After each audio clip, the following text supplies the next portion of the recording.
अयोध्या में जो हुआ उसने इंसानियत को शर्मसार कर दिया। महिला सुरक्षा पर कई सवाल खड़े कर दिए, लेकिन इन तमाम सवालों के बीच सबसे बड़ा सवाल जो खड़ा होता है वो ये कि आखिर कहां है समाजवादी पार्टी की वो महिला नेता जो महिला सुरक्षा पर बड़े बड़े दावे करती है। चुनावों के दौरान मंच से खड़े होकर महिला सशक्तिकरण, महिला सुरक्षा पर बड़ी बड़ी बातें करती है। महिला सुरक्षा के मुद्दे पर सरकार को घेरने से नहीं चूकती है। विधानसभा हो या संसद, सरकार पर सवाल उठाती है, सरकार को घेरती है। लेकिन अयोध्या में इतनी बड़ी घटना हुई तो ये महिला नेता कहां छुप कर बैठ गई। अयोध्या में जो हुआ वो घटना किसी का भी दिल दहला सकती है।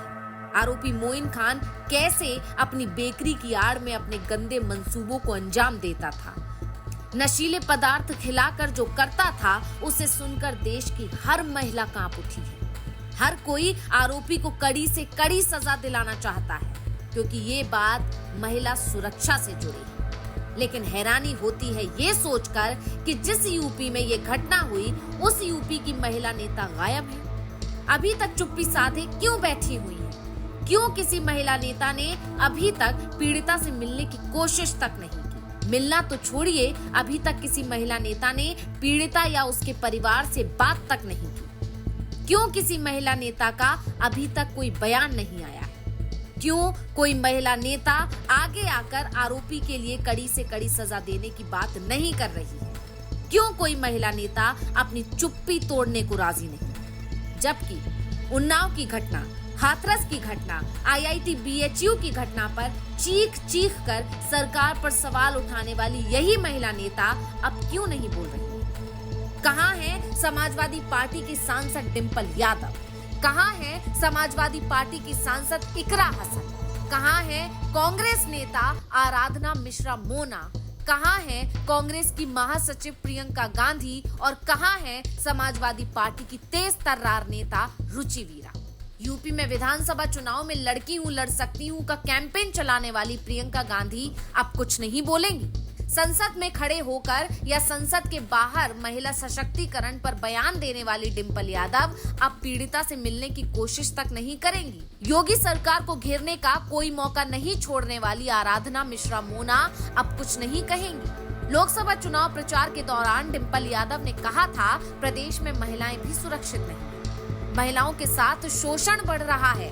BHU की घटना में बीजेपी के कार्यकर्ता ही आरोपी निकले, लेकिन अब अयोध्या मामले में जब आरोपी सपा से जुड़ा है तो वही डिंपल यादव चुप क्यों?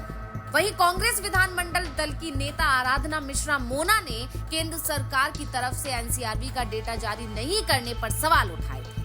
अपने बयान में उन्होंने कहा था कि जब सरकार को यही नहीं पता कि उसके नियंत्रण तक की संस्थाओं में बच्चियों और महिलाओं की उपस्थिति का डेटा क्या है, तो वो इन महिलाओं और बच्चियों की सुरक्षा के पुख्ता इंतजाम कैसे कर सकती है।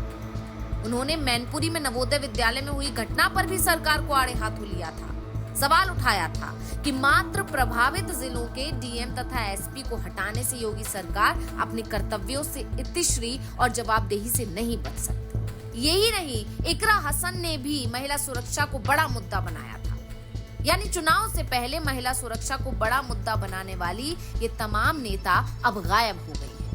हाथरस कांड रहा हो या उन्नाव मामला रहा हो या फिर महिला पहलवानों का जंतर मंतर पर प्रदर्शन करने का मामला रहा हो, हर बार ये महिला नेता महिलाओं के हक की आवाज उठाती नजर आई। यहाँ तक कि प्रियंका गांधी तो खुद मिलने पहुंची, इसकी तमाम तस्वीरें भी आई थी। तो अब चुप क्यों? ये सवाल तो उठना बनता है। इस लिस्ट में समाजवादी पार्टी की राज्यसभा सांसद जया बच्चन का भी नाम है, जिन्होंने कुछ दिन पहले ही सदन में खड़े होकर उपसभापति हरिशंकर नारायण को सिर्फ इस बात पर सुना दिया था क्योंकि उन्होंने जया अमिताभ बच्चन कहकर बुला दिया था।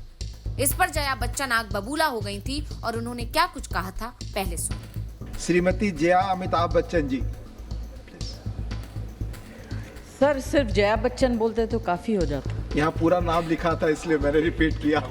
ये जो है कुछ नया तरीका निकला है कि महिलाएं जो है अपने पति के नाम से जानी जाएंगी, उनका कोई अस्तित्व नहीं। क्योंकि यहाँ नाम दर्ज है। नहीं सर, इसलिए मैंने कहा उनकी कोई उपलब्धि नहीं है अपने में। यानी महिलाओं को लेकर बड़ी बड़ी बात करने वाली, महिलाओं के हक की बात करने वाली जया बच्चन अब चुप हो गई। तो अब जब अयोध्या में हुई घटना पर इनकी चुप्पी है, तो सवाल है कि क्या पार्टी पीड़िता के दर्द से ऊपर हो गई है?